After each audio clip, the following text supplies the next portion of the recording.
Ogoyo, give him the mic.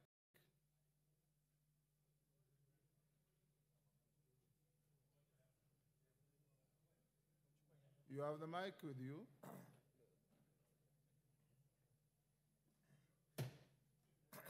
Thank you, Chair. I've been holding brief for my chair since morning in the committee, so we will deliver the report, Chair, in 3 weeks, Chair.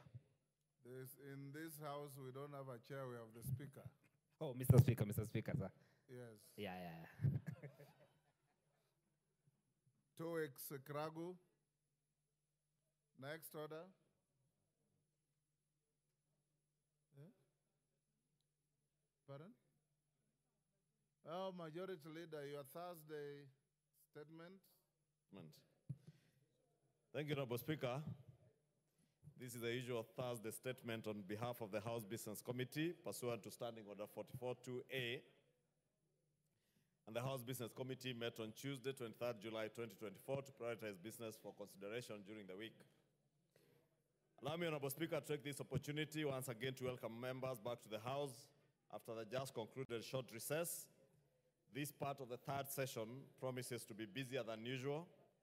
As members are aware, His Excellency the President, through a memorandum, referred the Finance Bill, National Assembly Bill number 30 of 2024 back to the House for reconsideration in accordance with the provisions of Article 115 of the Constitution.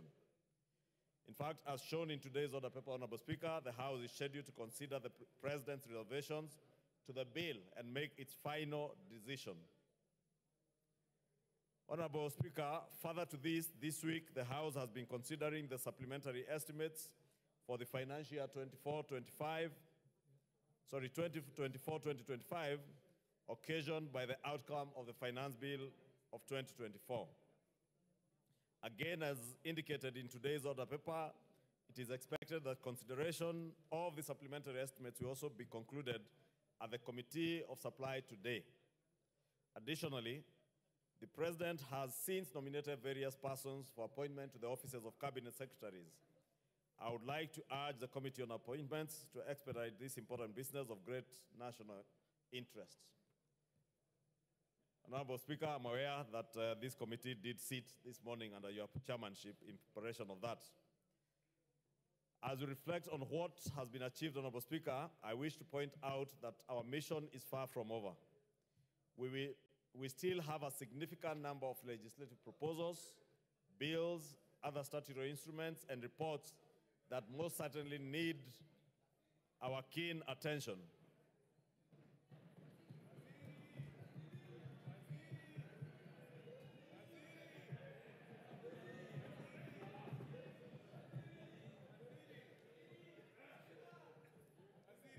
Order.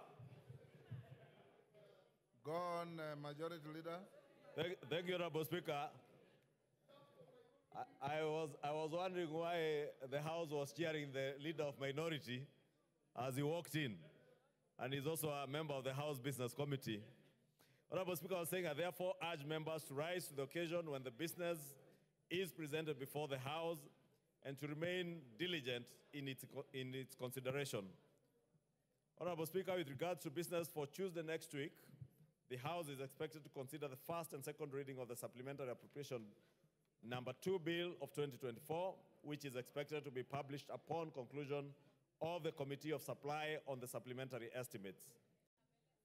Honorable Speaker, allow me to take this opportunity to plead with members to hold their horses, because this business for the second appropriation bill cannot proceed if we do not conclude the Committee of Supply this afternoon, and I would urge them to be around to support the chair of the Budget and Appropriations Committee and the other chairs, and also indicate to all chairs of committees, just like the President has indicated that he has reviewed his cabinet, even those chairs of committees who are never available in the House, especially during the Committee of Supply.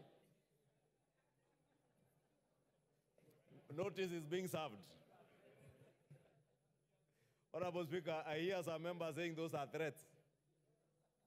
I am only informing the chairs of committees that budget making is one of their principal duties as chairs of committees. Therefore, chairs of committees who chair departmental committees must be available in the House to supply to their departments, their ministries and departments. If a chair of a committee is not available to supply, then the membership of our committee should reconsider who to chair their committee. Honorable Speaker, additionally, debate will also be undertaken on the following motions, should they not be concluded today.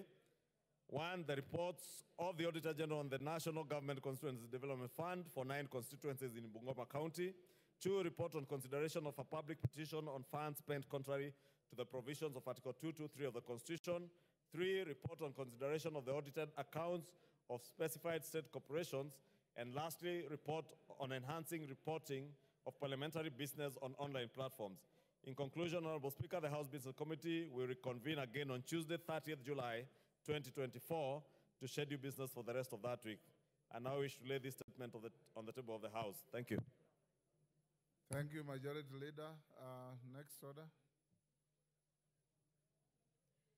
Order number 8, motion, consideration of the first supplementary estimates for the financial year 2024-2025.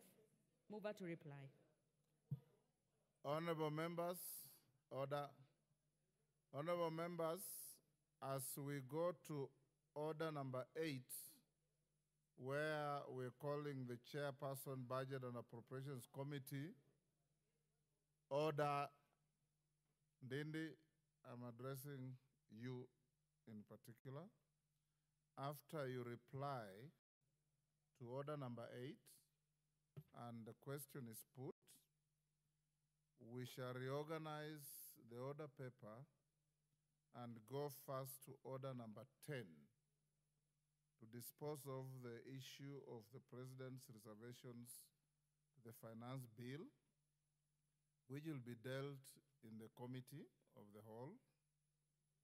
After that, then we'll come back to the committee of supply at order number 9. Order number 10 should not cost us more than an hour from the materials available to me. So, Honorable Ndindi, you may now reply to the contributions to the motion at order number 8.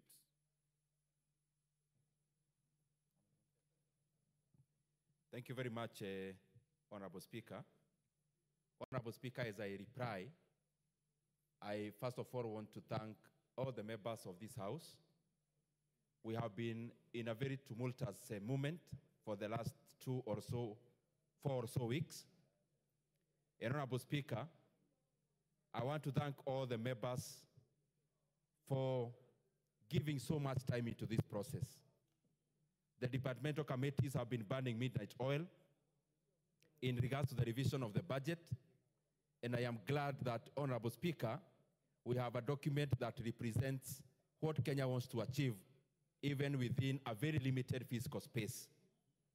The very essence of this process of revising our budget, Honorable Speaker, as we know, was necessitated by the fact that we had already passed our appropriations bill, already signed, with the hope that we were going to fund the budget.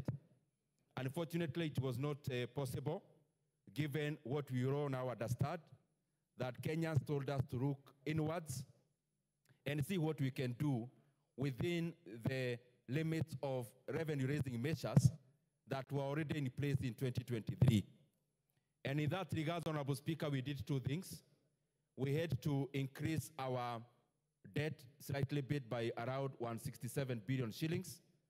But also on the expenditure side, we have had to cut our expenditure by around 111 billion shillings net.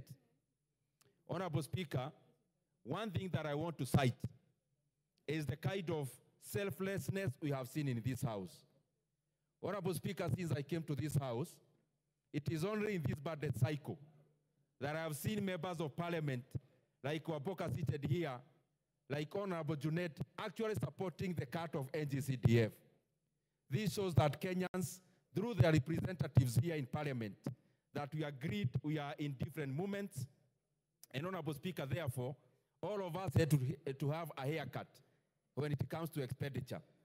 Honorable Speaker, also, the monies that we propose for cuts, and I wish that members actually take a keen ear onto this, that we were able to rationalize the budget both horizontally and vertically across all levels of government, because the national government is losing money, but also counties through equitable share are also losing Kenya shillings 20 billion through this process, Honorable Speaker. And Honorable Speaker, even in national government, we cut, or everyone was made to rationalize their expenditure appetite across all the arms of government. The executive lost money, the judiciary has lost money, and also, seated here in this parliament, Parliament is losing Kenya shillings 3.7 billion, and I want to thank all the members of Parliament for supporting these austerity measures that even Parliament is volunteering cuts, Honorable Speaker, is volunteering foreign travel, is volunteering domestic travel for the sake of our economy, Honorable Speaker.